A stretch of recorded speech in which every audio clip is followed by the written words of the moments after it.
Vamos então ouvir a palavra do Senhor para a ministração da palavra. O tema da mensagem é de Lodebar à mesa do rei. De Lodebar à mesa do rei. Você vai descobrir que lugar é esse, chamado Lodebar. Vamos abrir no segundo livro de Samuel, capítulo 9. Segundo livro de Samuel, capítulo 9. Essa história está registrada na Bíblia por causa de Davi, o rei Davi, e por causa de um homem que a gente vai conhecer a história dele. Talvez você ouviu falar, leu a história dele, mas nunca prestou atenção. Talvez você nunca ouviu falar desse homem. Então a gente vai aprender através dessa história tão bela, um retrato tão vívido do que Deus fez comigo, do que Deus fez com você, do que Deus está fazendo em nossas vidas. Davi representando o Senhor Jesus. E esse homem aleijado, chamado Mefibosete, representando a mim e a você. Então vamos ler. Eu não vou ler o texto todo de uma vez, a gente vai ler do 1 ao 4 e depois a gente vai ler mais alguns versículos até finalizar. Disse Davi: resta ainda porventura alguém da casa de Saul, para que use eu de bondade, de graça, de favor para com ele, por amor de Jonatas? Havia um servo na casa de Saul, cujo nome era Ziba. Chamaram-no que viesse a Davi. Perguntou-lhe o rei: és tu Ziba? Respondeu: eu mesmo, teu servo. Disse-lhe o rei: não há ainda alguém da casa de Saul, olha a expressão de Davi, para que eu use da bondade de Deus, para que eu use da graça, do favor de Deus para com ele? Então Ziba respondeu ao rei: ainda há um filho de Jonatas, aleijado de ambos os pés. E onde está? Perguntou-lhe o rei. Ziba lhe respondeu: está na casa de Maqui, filho de Amiel, em Lodebar. Vamos orar. Santo Espírito, pedimos a tua ajuda, a tua capacitação sobrenatural. Cada irmão que está aqui ouvindo a tua palavra, eu peço por revelação, que o Senhor possa desvendar os olhos do nosso coração, espírito de sabedoria e de revelação, no pleno conhecimento, Senhor, da tua palavra. Que nós possamos sair daqui diferentes, Pai, de como nós entramos, em nome de Jesus. Amém. Essa história é, na verdade, a minha história e a sua história. Você vai entender por quê. Nós encontramos aqui no verso 3, Davi dizendo assim, o verso 1 e o verso 3, ele usa a mesma frase: tem alguém, resta alguém ainda da família de Saul, para eu mostrar a graça de Deus a essa pessoa? O que tinha acontecido? Davi era rei de Israel. Antes dele, Saul tinha sido rei, mas o rei Saul, ele havia morrido na batalha, juntamente com seu filho Jonatas. Jonatas era um príncipe, filho de Saul, e tinha um filho, que é este dessa história, Mefibosete. Jonatas e Davi, eles eram muito amigos, fizeram uma aliança. E naquele tempo, quando duas pessoas faziam aliança, isso era muito sério, isso era levado às últimas consequências. Quando alguém fazia aliança com o outro, a pessoa assumia a responsabilidade de cuidar, de preservar a vida da outra pessoa ou da descendência da outra pessoa. Então, uma vez que Jonatas tinha morrido, Davi agora diz o seguinte: eu tinha uma aliança com Jonatas, eu tinha um compromisso de vida e de morte com Jonatas, meu amigo. Eu quero saber se tem alguém da casa dele para eu abençoar. Davi era um homem de palavra, irmãos. Isso nos traz uma grande lição, porque hoje as pessoas, elas mudam muito rapidamente. Não são pessoas de palavra. não são pessoas de aliança. Nós não podemos, meus irmãos, ser pessoas que mudam a qualquer momento, por qualquer motivo. Nós temos uma aliança com Deus, em primeiro lugar. Nós temos um compromisso com Deus. Custe o que custar, nós temos que manter a nossa aliança com o Senhor, porque Ele mantém a aliança dele conosco. Mas também nós temos uma aliança uns com os outros. Nós temos uma aliança com a igreja local que nós congregamos, com a liderança que Deus estabeleceu. Nós temos que ser um povo de aliança. E aqui o que é que motiva Davi? Ir em busca do filho de Jonatas, a aliança que ele tinha com Jonatas. E Davi diz assim: eu quero mostrar a graça de Deus. Que coisa maravilhosa. Por quê? Davi tinha recebido a graça de Deus. Você sabia que Davi é o único homem no Antigo Testamento que viveu sem estar debaixo da lei? Na época do Antigo Testamento tinha a lei estabelecida por Moisés nos livros da lei, né? Êxodo, Levítico, Números, Deuteronômio. Davi, ele foi um homem diferente dos outros da sua época.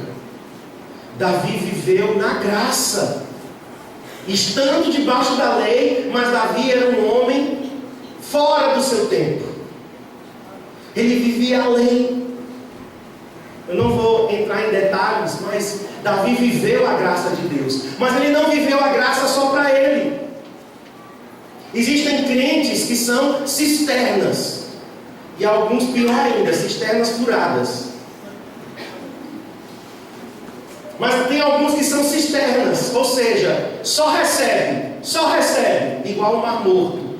Já ouviram falar do Mar Morto? Lá em Israel, o Mar Morto é o mar mais salgado do mundo e o lugar mais baixo na face da terra. O Mar Morto está, se não me engano, a quase 400 metros abaixo do nível do mar. Mas ele é o mar mais salgado do mundo. Por quê? Porque ele só recebe água. E a água que deságua lá do Rio Jordão está diminuindo cada vez mais. E aquele mar não tem plantas, não tem animais, não tem peixes, de tão salgado que ele é. Porque ele só recebe. Então tem pessoas que são cisternas, mas tem pessoas, e é o que Deus quer, que sejamos fontes. Amém? Qual é a diferença de uma cisterna e de uma fonte? A cisterna só armazena, a fonte ela dá, ela jorra, abençoa, distribui. Então Davi está dizendo: olha, tem alguém da casa de Saul para eu abençoar, porque eu fui tão abençoado. Deus me deu tanta graça, Deus já me deu tanto favor, que eu tenho que distribuir isso. E eu quero declarar que você é um homem e uma mulher tão cheio de graça, tão cheio de favor de Deus, que você vai distribuir nem em colherinhas não, em caminhões. Amém? Amém? Amém. Você vai distribuir aquilo que Deus está te dando.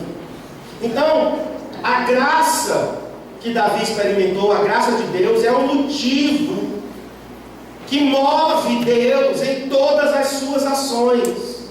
Nós estamos aqui por causa da graça, nós fomos salvos por causa da graça de Deus, nós vivemos por causa da graça, todas as bênçãos que nós recebemos é por causa da graça. Não somos merecedores, irmãos. Deus nos amou quando a gente ainda era pecador. Nós estávamos de costas para Deus, nós estávamos inimigos de Deus. Fomos nós que crucificamos Jesus. Se você não sabia, nós não estávamos lá em Jerusalém, mas nós estávamos representados pelos romanos e pelos judeus. Ou seja, nós rejeitamos o Senhor no nosso pecado e mesmo assim Ele nos amou. O que é graça? Graça é favor não merecido. A pessoa não merece e mesmo assim você abençoa ela. Às vezes é meio difícil das pessoas aceitarem isso, porque mexe com o orgulho. A gente geralmente quer merecer. Não, eu fiz, eu trabalhei, eu me esforcei, eu contribuí, então eu mereço em troca alguma coisa. Agora você não fazer nada, pelo contrário, você pisar na bola, você falhar com Deus, você virar as costas para Deus, e Deus ainda te perdoar e te amar, isso é graça. E quebra o nosso orgulho. Então Deus é um Deus gracioso. E Davi tinha entendido isso. Por isso que agora Davi aqui nesse texto ele representa Deus, não é? Davi representa Jesus. Eu quero abençoar um descendente da casa de Saul, alguém da casa de Jonatas. Então, primeira coisa que eu quero deixar bem enfatizado aqui: Deus é motivado por sua graça.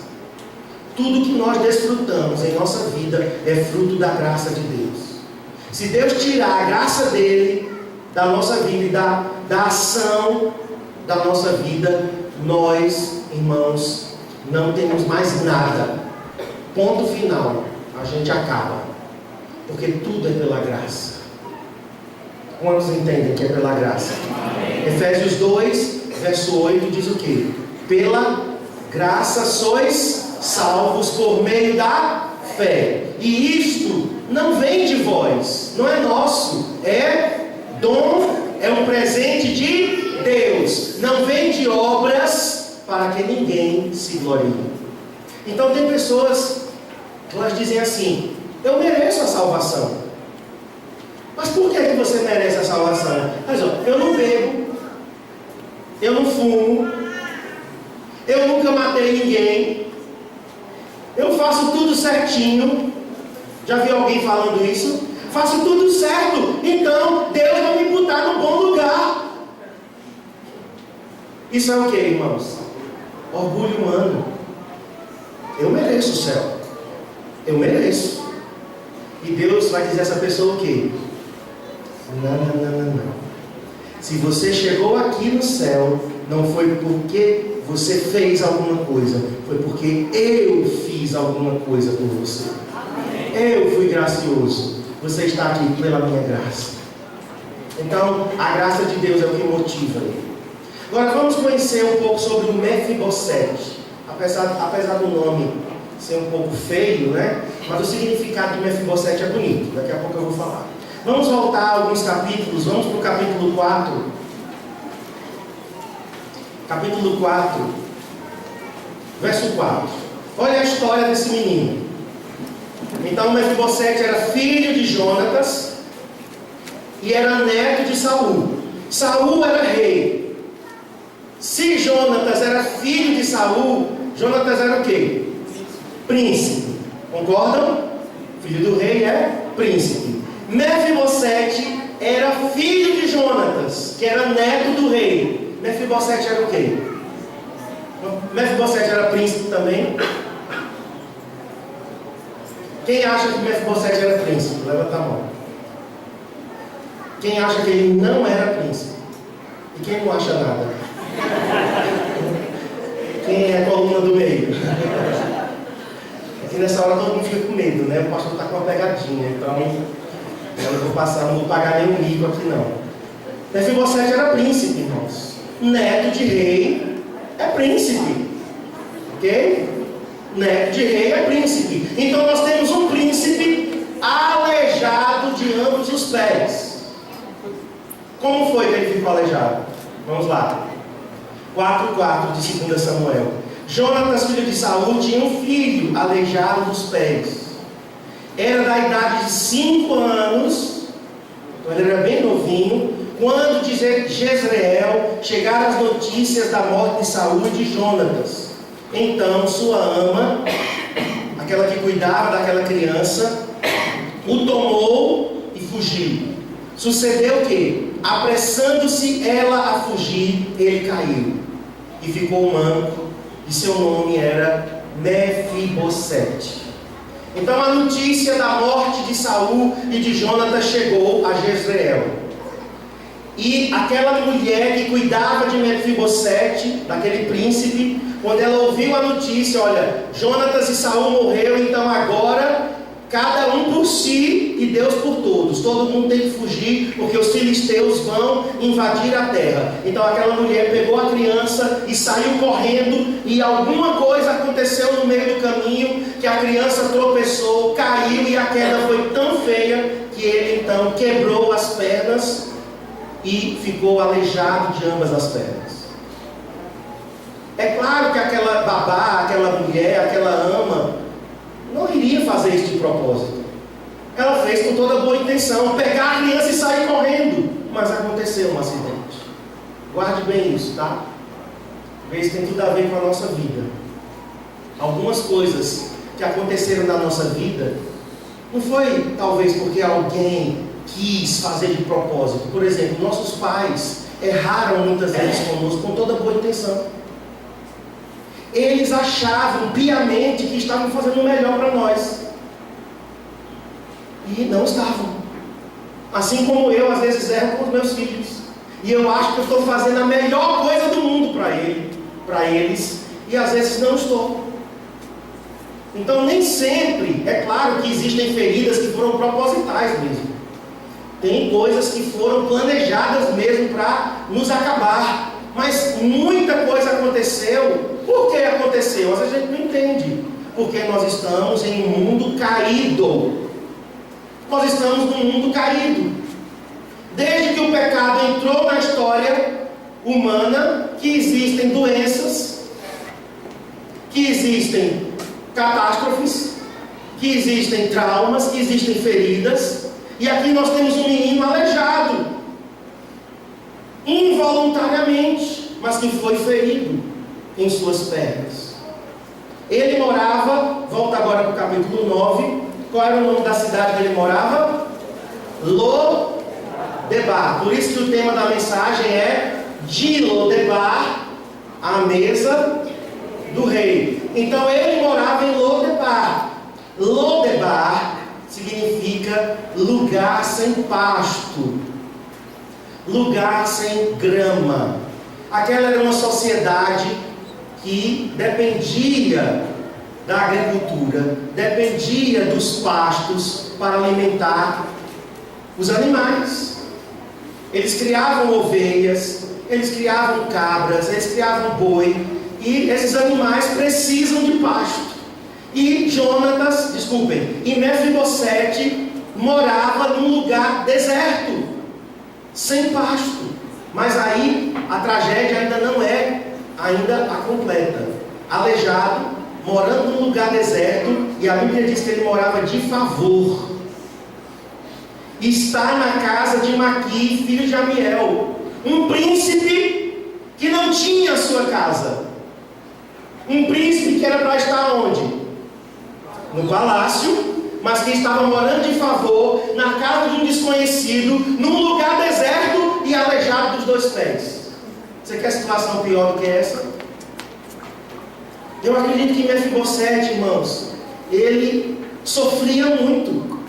Ele ficava imaginando: eu fui filho de Jonatas, o grande guerreiro. Eu fui filho de um valente. Eu fui neto do primeiro rei de Israel. Meu avô foi um guerreiro, porque Saul foi muito guerreiro, apesar de depois ele ter ficado louco. Mas Mefibosete, com certeza, ele sofria. Olha onde eu estou, Lodebar. Olha onde é que eu estou morando. Olha a miséria da minha vida. Ainda moro de favor. Alguém teve pena de mim e me deu um teto. Essa era a situação de Mefibosete. E nós, pode colocar o próximo, nós somos como Mefibosete, queridos. Mefibosete é um retrato meu e seu. Vamos analisar aqui. Limitados em áreas da nossa vida, mancos emocionalmente e principalmente espiritualmente. Estávamos longe da presença do rei em uma terra deserta. Era essa ou não a nossa situação? Eu pelo menos me identifico. Eu me identifico como Mefibosete, manco. Aconteceram várias situações na minha vida que me aleijaram. De manhã eu testemunhei um pouco das coisas que aconteceram na minha criação, na minha infância. durante a minha pré-adolescência, durante a minha adolescência. No encontro com Deus, eu conto, né, o meu testemunho assim, com alguns detalhes, né, para os homens. Mas eu posso te garantir que eu fui um aleijado como Mefibosete. E morei em Lodebar. Estava morando na casa dos outros de favor. Não literalmente, tá, irmão? Eu estou falando de algo simbólico aqui. Tinha tudo para dar errado. Extremamente limitado nas minhas emoções. Não conseguia perdoar. Guardava ódio, rancor em meu coração. Eu era uma pessoa muito vingativa. Alguém fazia uma coisa comigo, eu ficava calculando como que eu ia retribuir. Mas eu dizia, não vai ser na mesma moeda não. Se a pessoa me fez sofrer, pois ela vai me pagar. Eu vou arrancar unha por unha. Vou enfiar uma agulha. Não se assustem, tá? Só brincando. Não vou pensar que eu sou um psicopata, né? Mas assim, eu ficava dias e dias maquinando. Me fez passar vergonha, pois a vergonha que ele vai passar é maior ainda. Vai me pagar. E eu ficava remoendo isso dias, semanas. Então, foram marcas, aleijões em minha vida. Meu pai, a minha mãe, eles queriam o melhor para mim, mas eles falharam comigo em algumas coisas, com toda boa intenção, mas falharam. Então, eu me identifico com Mefibosete, e talvez você tenha a sua história para você contar. Talvez tua mãe te rejeitou ainda no ventre. Ela não queria que você nascesse. Ela tentou até te matar. Isso é um grave aleijão na vida de alguém. O espírito de rejeição muitas vezes entra forte. Talvez você não foi criado pelos seus pais.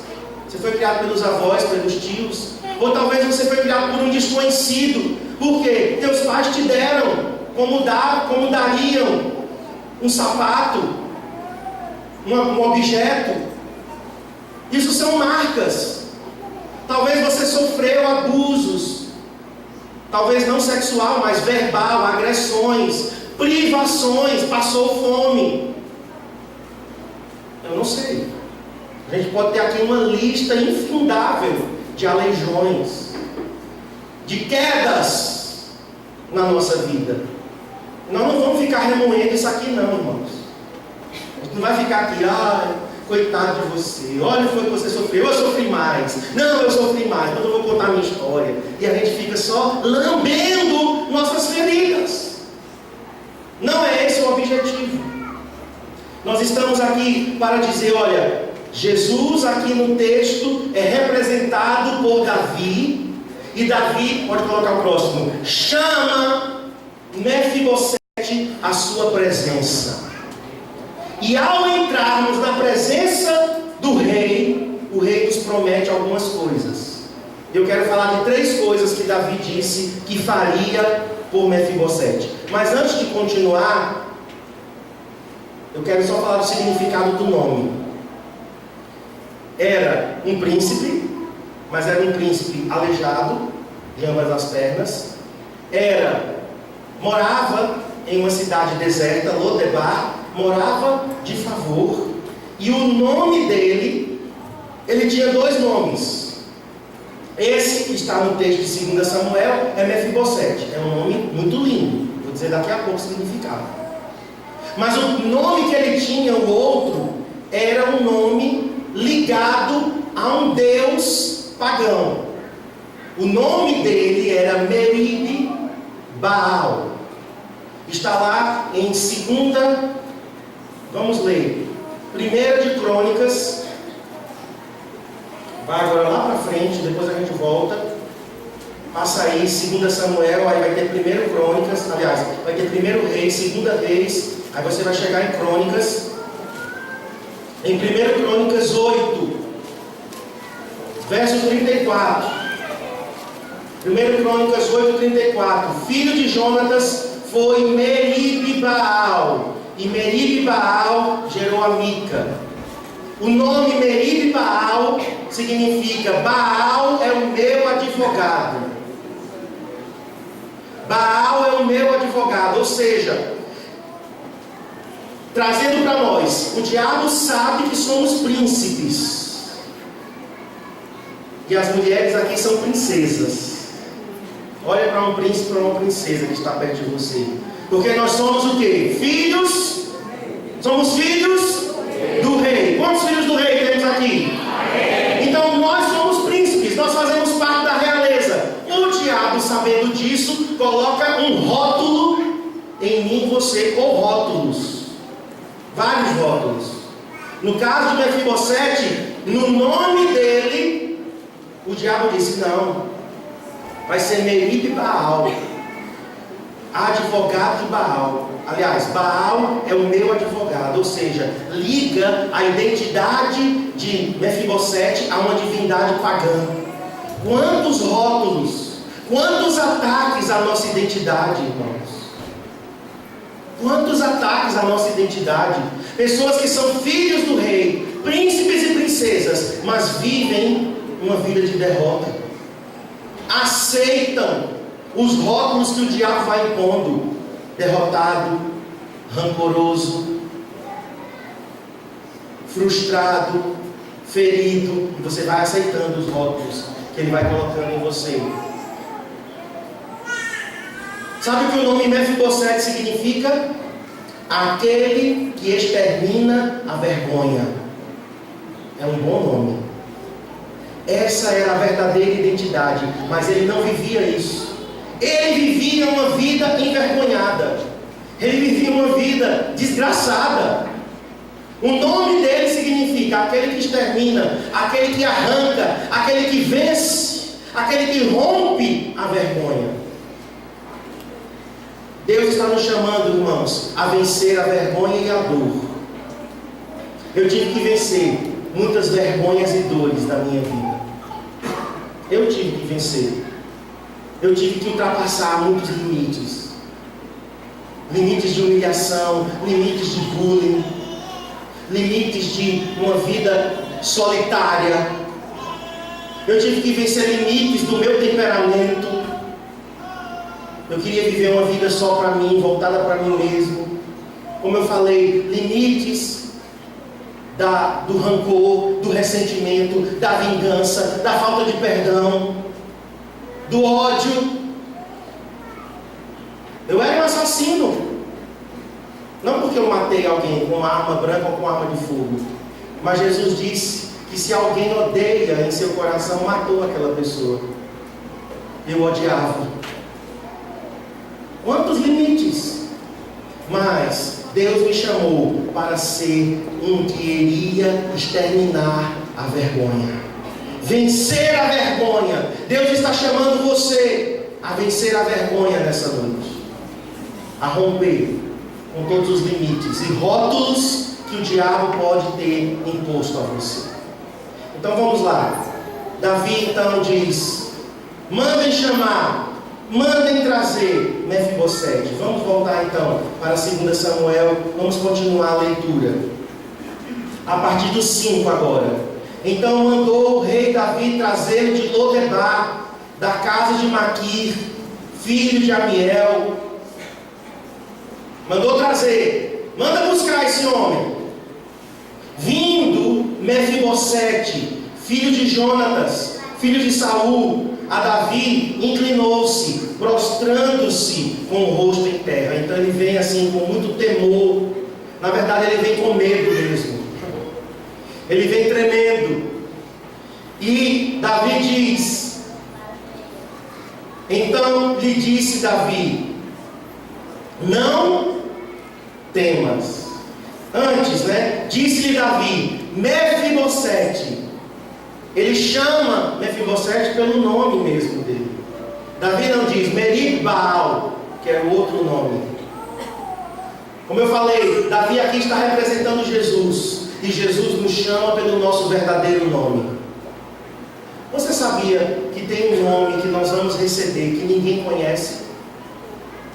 Nós vamos receber do Senhor. Diz lá em Apocalipse: nós receberemos um nome que ninguém conhece. Somente o Senhor conhece o nome que Ele vai nos dar. Uma nova identidade. E Davi chama Mefibosete, ele diz: eis aqui teu servo. E Davi diz: não temas. Preste atenção, irmãos. Quantas vezes nós estamos com medo de Deus? Quantas vezes nós relacionamos com Deus com base no medo? Não com base no amor. Não com base na graça. Eu já relacionei com Deus com base no medo. Eu tinha medo de ir para o inferno. Me contaram, quando criança, como era o inferno. Então eu ficava muito assustado. Eu lembro que um dia eu sonhei com a volta de Cristo. Não sei se eu tinha 7 anos de idade. Eu sonhei com a volta de Jesus. A minha avó paterna, ela era uma mulher crente, muito serva de Deus. E a minha avó subiu. Jesus levava ela e eu ficava.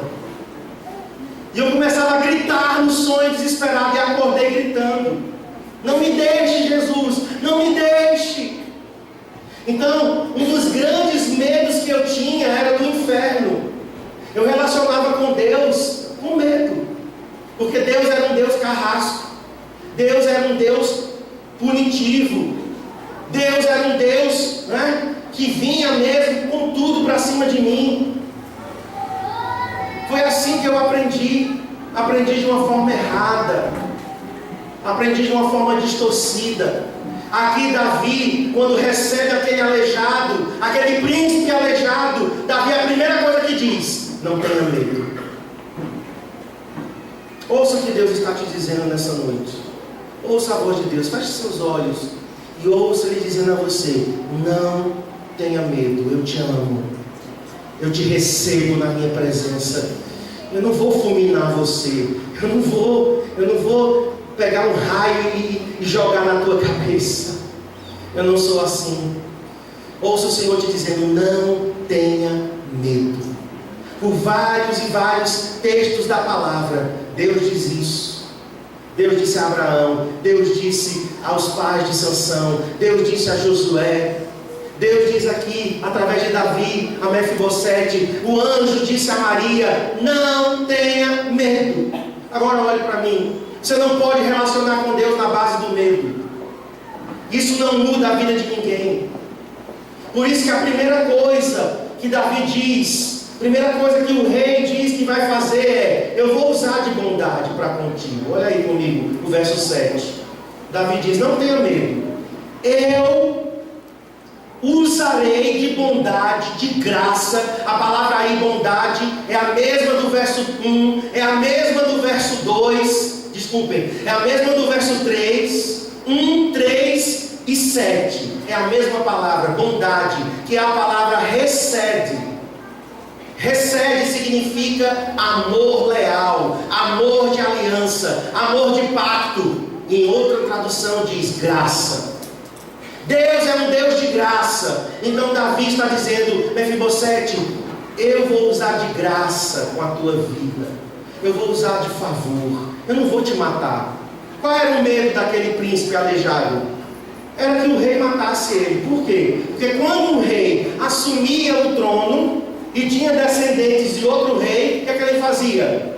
Mandava matar todos, porque agora a descendência era dele. Então Davi está dizendo: eu não vou matar você, Mefibosete, eu vou usar de graça, eu vou usar de bondade para com a tua vida. Agora, queridos, o que é que muda a vida de uma pessoa? O que é que gera arrependimento? O que é que gera mudança? Eu achava, no meu conceito errado, no meu conceito religioso, que eu fui criado na igreja, desde criança, desde pequenininho, eu tinha um conceito religioso que as pessoas mudam quando você desce o pau nas costas dela. Está errando? Está pecando? Então desce a lenha nas costas dela. Porque aí quando você realmente vai lá e desce a lenha, aí a pessoa diz: não, eu vou mudar. Eu achava que era assim, mas não é. Não é. Onde foi que eu aprendi isso? Aprendi isso dentro de casa. Quando eu falhava, quando eu errava, a minha mãe dizia: eu só estou te vendo, tá? Olha, eu já estou por aqui, vai chegar aqui. Quando chegar aqui, aí tu vai ver, cabrito, eu te pego. E minha mãe me pegava quando ela estava com muita raiva. Alguém aqui já passou por isso? Eu lembro que uma vez aconteceu uma situação na escola e a professora estava mentindo. A professora, ela inventou uma história e ela disse à minha mãe: então, eu já sabia que quando eu chegasse em casa, o pau ia cantar nas minhas costas. Quando eu cheguei em casa, ela disse: não fale nada, porque você nunca tem razão, só quem tem razão é o professor. As épocas mudaram, né, gente? Hoje em dia isso definitivamente não acontece mais. Não fale nada, viu? Bichinho, venha cá, que agora eu estou quente. Então ela me disciplinava, que na verdade não era disciplina. Disciplina não é com raiva. Disciplina não é quando você está quente, não. Disciplina é quando você está bem tranquilo. Poxa, pastor, que coisa mais estranha. Pois é, a gente aprendeu tudo errado. É quando você está numa boa e você chama seu filho: querido, venha cá, agora eu vou te disciplinar. Parece tão estranho, né, irmãos? Mas é assim que a gente faz com os nossos filhos. Vocês agora vão ser corrigidos. Ah, é, papai? É, vem cá. Sabe por quê? Porque Deus é assim. Porque a correção de Deus não é para nos destruir, não é para deixar marcas, vergonhas, para você depois ter que tomar um banho de água e sal.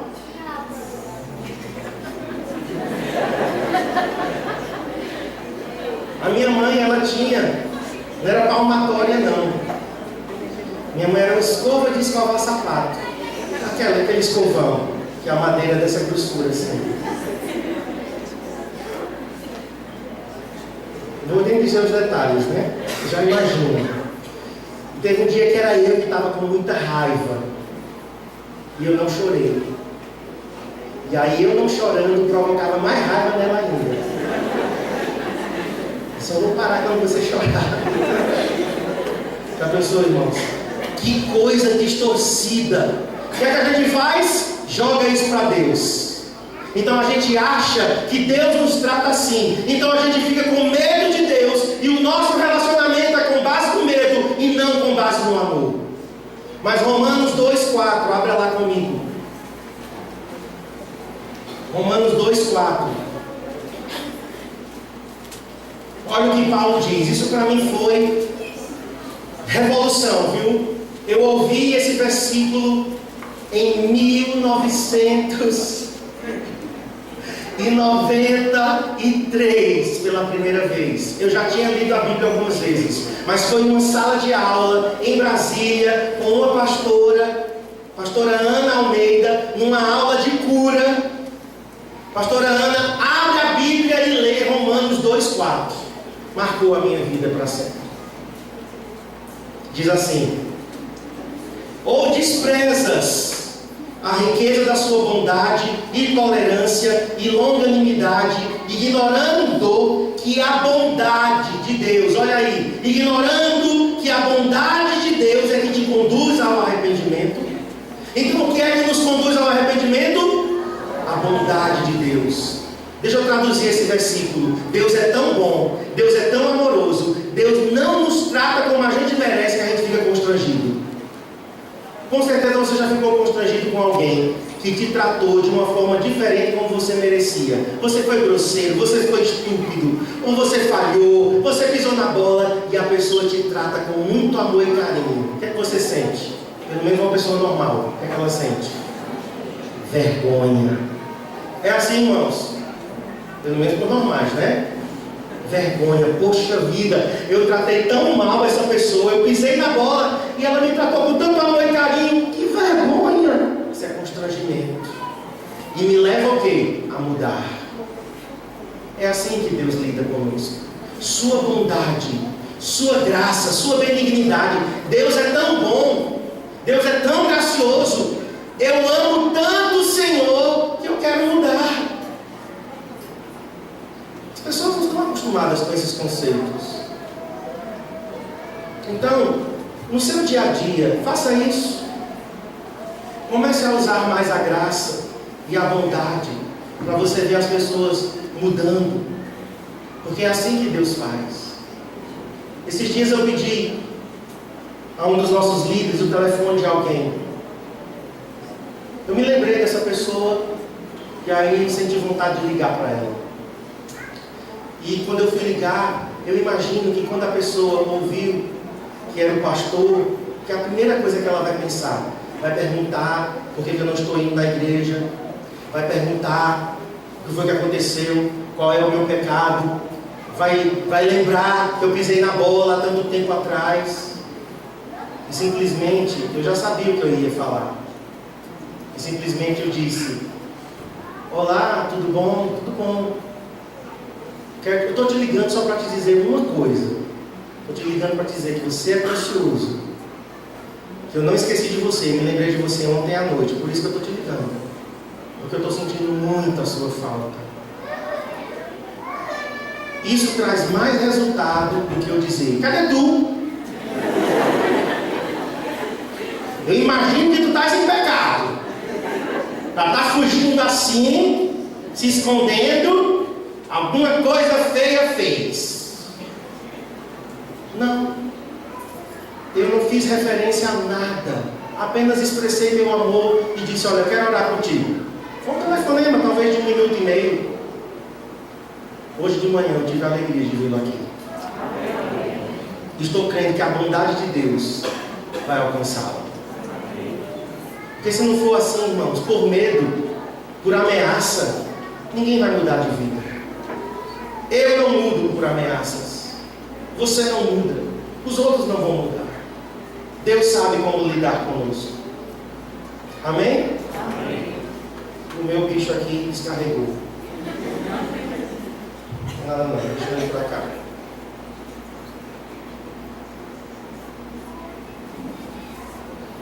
Pode colocar o número 2. Segunda coisa que Davi prometeu: restituir o que foi perdido e roubado. Então, voltando lá para 2 Samuel 9, nós já estamos caminhando já para a reta final. Eu quero ter um tempo de oração com vocês.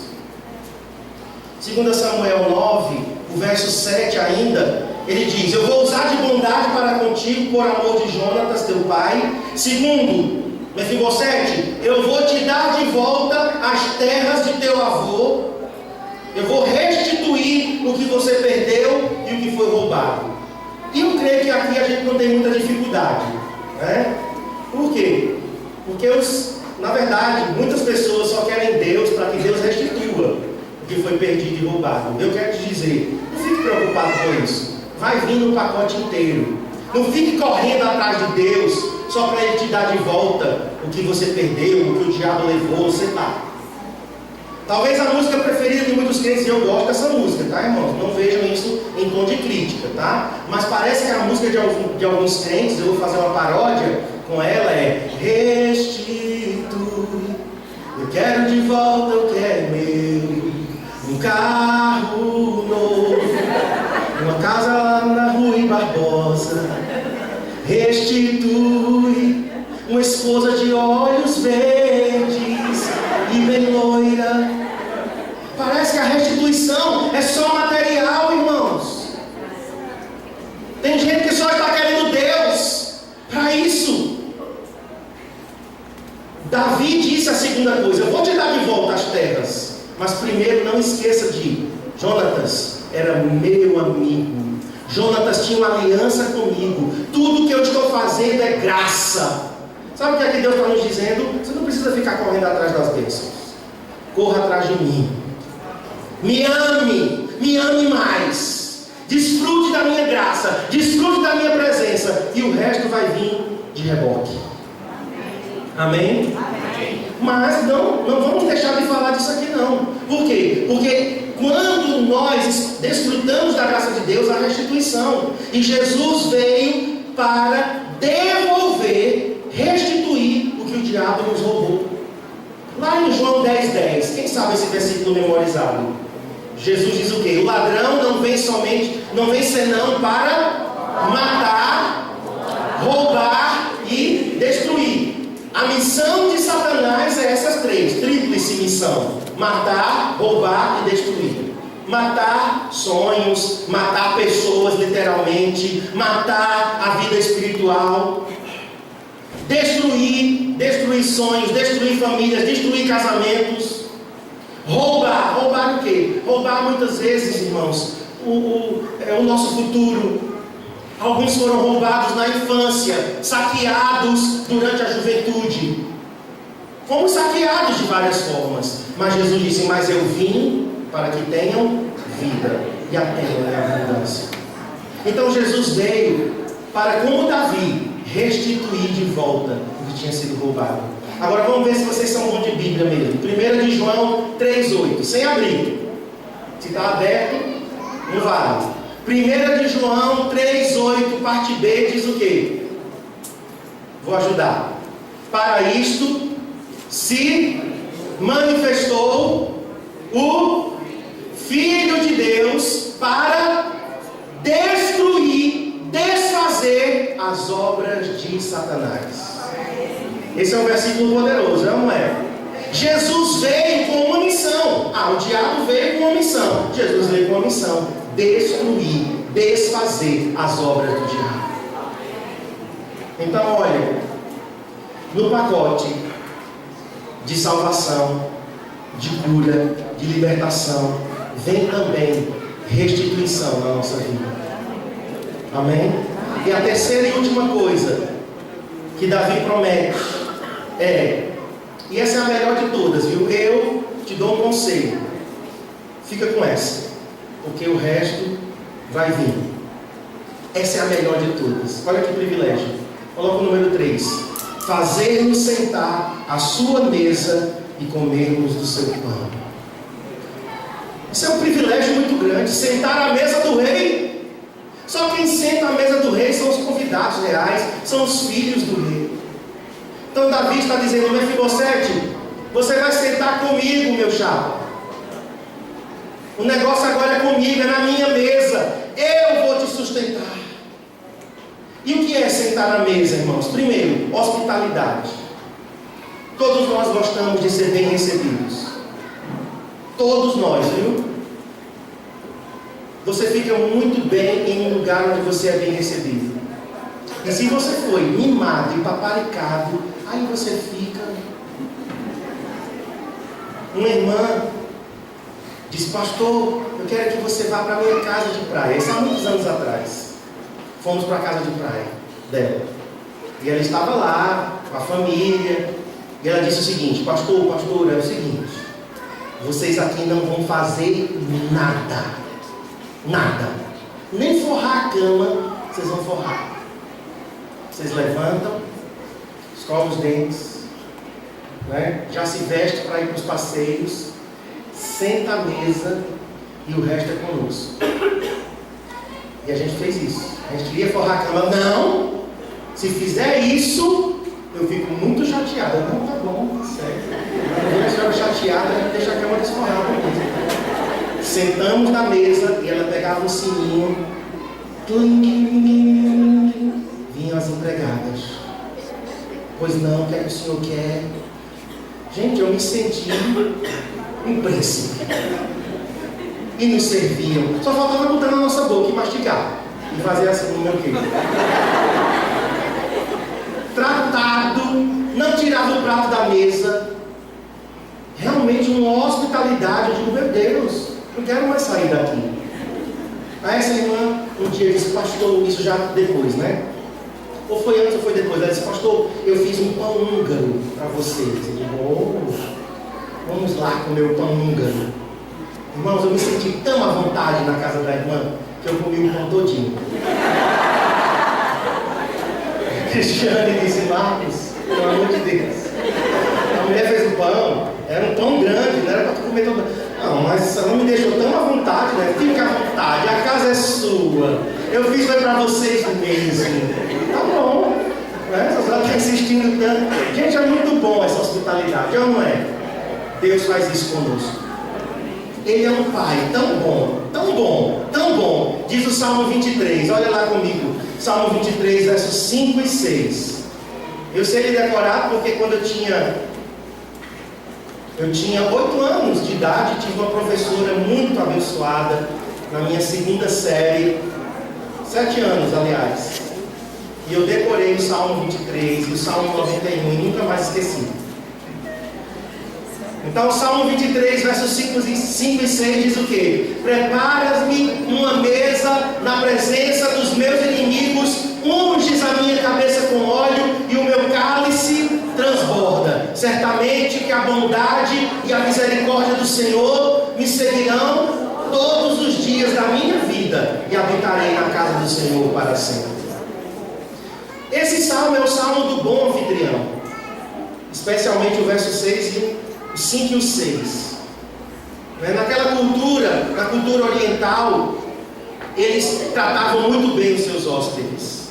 Uma pessoa que entrasse debaixo do teto de alguém era protegido por aquela pessoa. A gente vê isso, no Antigo Testamento. E aqui ele está dizendo: unges a minha cabeça com óleo. Esse óleo aqui não era óleo de cura, era o óleo de perfume, para você ficar perfumado, cheiroso. Olha que coisa maravilhosa. Você vai na casa de alguém, chega lá, tem uma bacia para lavar seus pés, tem uma toalha para enxugar seus pés, e óleo na sua cabeça, uma mesa pronta e um cálice transbordando de vinho. Esse era o bom anfitrião. E Davi está dizendo: o meu Deus, o meu pastor, o meu Senhor é um bom anfitrião. Você tem que desfrutar dessa hospitalidade. Mude os conceitos que você tem de Deus. Deus tem prazer em nós, irmãos. Estou lendo um livro, estou terminando, do Dwayne Roberts, que é Uma Coisa. E um capítulo do livro ele diz: Deus não apenas nos ama, mas Deus tem prazer em nós. Deus se alegra. Sentar à mesa, primeiro, hospitalidade. Segundo, intimidade. Eu não vou ter tempo para ler os textos. Você pode anotar e ler depois. Marcos 14, 3, Lucas 24, 30 e João 12, 2 fala de Jesus na casa de pessoas. Jesus sentava à mesa, e esse era um dos lugares preferidos de Jesus. Olha, um dos lugares meus preferidos em uma casa é a cozinha. Deixa eu explicar, né? Não é porque eu sou glutão, não, viu? Não é glutonaria, não. Sabe por quê? Porque na cozinha o ambiente é relaxado, é um ambiente informal. Você está ali, rola um cafezinho, né? Um pãozinho com manteiga, uma conversinha vai solta, né, dona Tereza? Estou lhe devendo, lembrei agora. E vem uma Coca-Colazinha gelada, né? E a gente vai conversando, e toma uma xícarazinha de café. É um lugar muito legal. Jesus gostava era de mesa. O lugar preferido de Jesus era sentado à mesa. Por quê? Porque gerava intimidade.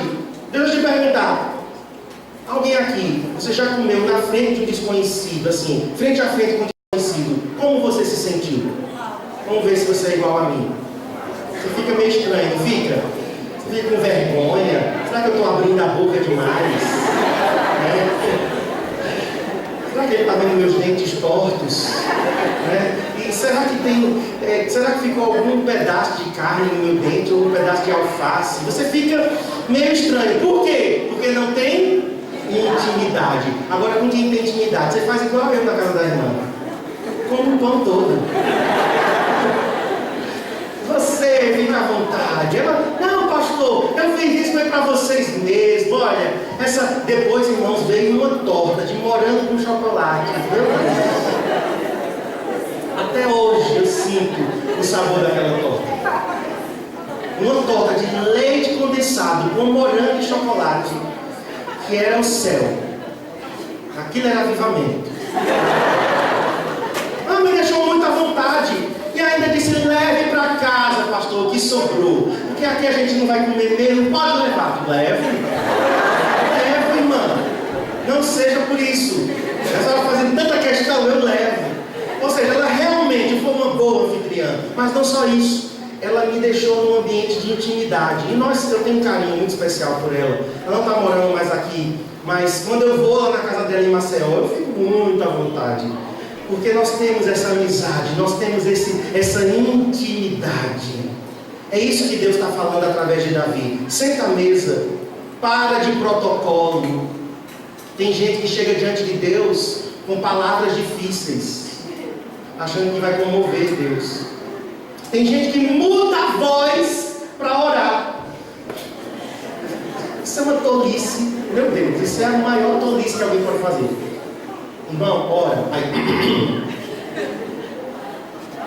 Amantíssimo Deus,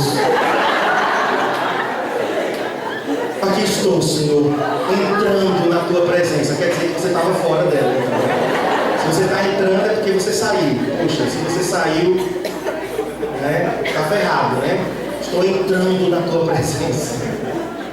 Aí, Senhor, genuflexos na tua presença, para dizer ajoelhado, prostrado, aqui com a minha idiosincrasia, idiotice também. Ou seja, irmãos, é o nosso Pai, é o nosso Pai. Abner, quando ele quer entrar no meu quarto, ele não pede licença. Por isso que naquela hora eu tenho que fechar de chave. Os casados aqui sabem disso, né? Com criança, fecha de chave. Por quê? Porque ele não quer saber não. Se eu estiver lá naquele momento muito bom e gostoso, ele vai abrir a porta e ele vai entrar. E é claro, né, que eu não quero que meu filho de 7 anos de idade se depare com uma cena assim tão abrupta. Ele não vai pedir licença. Essa noite eu acabei de colocar ele na cama, né? Deitei, estava tudo as luzes todas apagadas. De repente eu ouço um corpo caindo na cama. O meu filho, é o quê? Não, porque eu quero que o senhor ore por mim, porque eu acabei de sonhar com uma cobra. Vamos orar. Orei com ele, levei ele de volta. Ele não pediu licença para entrar no meu quarto e se jogar na minha cama. Agora, quem não tem intimidade não ousaria fazer isso. Verdade ou não, irmãos? Então, queridos, Davi está nos ensinando o princípio da intimidade. Por último, o alimento. Claro, né? Se senta numa mesa para comer, é porque você quer se alimentar, você quer se fortalecer. Salmo 81:16, olha o que Deus diz. Salmo 81:16: Israel, eu te daria o trigo mais fino, e eu te daria o mel que escorre da rocha. Trigo mais fino é a farinha de trigo mais excelente, é o alimento real. Deus está dizendo: Israel, eu queria te dar a alimentação melhor, eu queria te dar o meu banquete. Para de comer bobagem, para de comer besteira. Israel, eu tinha para você, vamos imaginar aqui, uma lasanha, né? Qual é aquela? A 4 queijos, provolone, parmesão, sei lá. Mas você preferiu biscoito recheado, Israel. Você encheu a barriga de treloso. Não foi nem de bono. Você encheu a barriga de treloso. E eu tinha um manjar. Eu tinha alimento para você. Meus queridos, quantas vezes, Abner, perto da hora do almoço, ele chega para mim e diz assim: eu vou comer, viu, aquele chocolate que está ali. Eu digo: não. Por quê? Por que não? Porque você vai almoçar. Você vai comer feijão, arroz, você vai comer carne, você vai se alimentar. Aquele chocolate é sobremesa. Depois, sentamos à mesa com Deus para nos alimentarmos, irmãos. E lá em João, o último texto para a gente encerrar, abra lá comigo. João 6, 32. Olha o que Jesus diz. Replicou-lhe Jesus: em verdade vos digo, não foi Moisés que vos deu o pão do céu? Aliás, não é uma pergunta. Não foi Moisés que vos deu o pão do céu. O verdadeiro pão do céu é meu Pai quem vos dá. Porque o pão de Deus é o que desce do céu e dá vida ao mundo. Então os discípulos gulosos, aqui o acréscimo é meu, lhe disseram: Senhor, dá-nos sempre desse pão. Eles estavam pensando no pão natural, no pão de trigo, irmãos. E Jesus disse: eu sou o pão. Eu sou o pão da vida. Quem vem a mim jamais terá fome. Se você está com muita fome e você pega um copo com água, coloca umas 4 colheres ou 5 de açúcar, faz aquela garapa bem doce. Está com muita fome, tá? Você está, sim, várias e várias horas sem comer. Você faz uma garapa bem forte, bem doce e toma. A fome passa? Passa. Imediatamente. Naquela hora passa. Por quê? Porque o teu nível de glicose vai subir. Aí você se sente de novo, não é? Voltou a força. Mas poucos minutos, talvez 30 minutos depois, despenca de novo, e você vai estar fraco, e você vai estar com fome de novo. Ou seja, aquilo não te alimentou. Jesus está dizendo: se você comer o meu pão, Ele mesmo, né? Porque eu sou o pão da vida. Ou seja, se você se alimentar de mim, se você gastar tempo comigo, se você sentar na mesa comigo, tiver comunhão, hospitalidade, eu vou saciar a tua fome. Você não vai sentir mais fome por besteira. Por que, irmãos, que a gente se alimenta espiritualmente de tanta bobagem? E nessa era, né, de internet, tecnologia, jogos, mídia social, tanta coisa, né, que nos bombardeia, e nós estamos querendo saciar a nossa fome, né? Alguns agora foi 15 dias de esporte. Não sou contra, tá? Assisti o jogo, um pedacinho do jogo ontem, assisti hoje o ouro no vôlei. Mas eu tenho certeza que algumas pessoas, elas passaram esses 15 dias só se alimentando disso o tempo todo. E agora? Acabou. A cerimônia de encerramento está acontecendo. E agora? Então tem algumas pessoas, queridos, que estão se alimentando de bobagem, de vento, e achando que isso vai preencher, e não vai, a fome vai voltar. Então, eu quero encerrar essa palavra dizendo o seguinte: depois de Davi ter chamado Mefibosete, vem, entra na minha presença, não tenha medo, eu vou ser gracioso com você, eu vou te restituir as terras que você perdeu. Em terceiro lugar, você vai sentar e vai comer a minha mesa. Sabe o que foi que Mefibosete disse, irmãos? Eu sou um cachorro morto. Abra lá para a gente conferir. Eu disse que era o último texto, mas como descarregou aqui, eu não vou conseguir olhar. Mas abra lá comigo, em 2 Samuel. A gente vai encerrar agora. Eu vou pedir para você ficar em pé, já já. Verso 8. Quem é teu servo para teres olhado para mim, um cão morto como eu? Ou seja, o aleijão de Mefibosete não era físico, irmãos. Ele era aleijado na alma.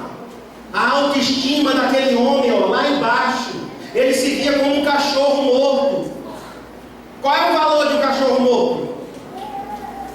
Se for um vira-lata vivo, já não tem valor. Quanto mais morto. Davi aqui era o próprio Deus, dizendo: eu te amo. Eu estou demonstrando minha graça, meu perdão, meu favor. Você vai sentar à mesa, eu vou te sustentar. Você é um príncipe. E ele dizendo: não, eu sou um cão morto.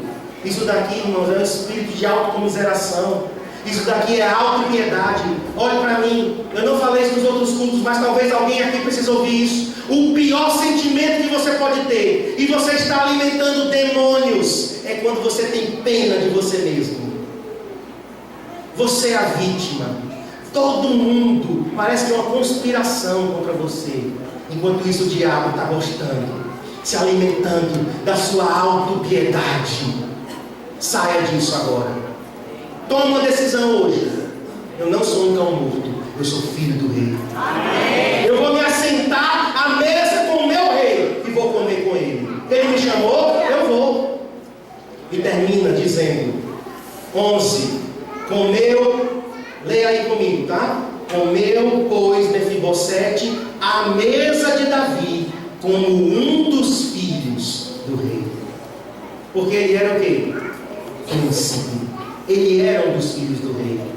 Ele sentou à mesa. E no verso 13, morava Mefibosete em Jerusalém. Mudou. Qual era o lugar dele? Lodebar. Lodebar é o quê? Sem pastagem, lugar deserto. Jerusalém é a cidade do rei. A palavra Jerusalém significa cidade de paz. Olha como mudou a situação dele. E diz, porquanto comia sempre à mesa do rei. Mas a última frase alguém pode questionar e dizer, por que essa última frase aqui? Olha aí.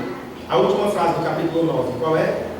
Ele era aleijado de ambos os pés. Poxa, pastor, agora tu acabaste com a tua mensagem. Não. Eu falei aqui, o maior aleijão não era o físico. O maior aleijão era o emocional e o espiritual. Ele foi curado. Ele foi curado dentro dele. Se Deus quisesse curá-lo fisicamente, teria curado, mas não era a cura mais importante. Mas outra coisa também, irmãos, às vezes ficam marcas na nossa vida. Sabia? Eu tenho cicatrizes. Eu não me esqueci de onde eu vim, de onde eu saí. Eu não me esqueci das coisas que eu vivi, das quedas que eu levei. Eu não me esqueço. Eu não tenho amnésia. Eu me lembro. Eu me lembro dos abusos que eu sofri. Mas qual é a diferença? Isso não mais me influencia. Eu posso contar isso como uma história qualquer. Contei para vocês, né? Que aos 5 anos, um adulto foi lá e me beijou na boca. Isso não faz mais diferença para mim. Eu posso contar isso como eu tenho uma cicatriz aqui no meu tornozelo.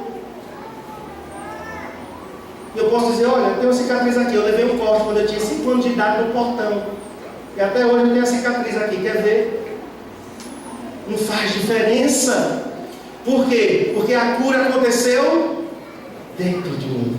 Isso não me influencia mais. Então está aqui na Bíblia dizendo, ele era aleijado dos 2 pés. Para dizer o seguinte, a cura aconteceu. E a cura mais importante foi a cura emocional e espiritual. Mas a marca estava lá. Para ele lembrar que era dependente de Deus o tempo todo. Vamos ficar em pé para a gente orar? Põe a mão no seu coração. Diga comigo, Senhor, o Senhor está me chamando para entrar na sua presença e sentar na mesa. E eu vou fazer isso. Eu jogo fora todo sentimento de inferioridade, de autocomiseração, de pena de mim mesmo. Eu não aceito esses sentimentos. Diga, porque eu sou filho. Diga às mulheres, eu sou filha.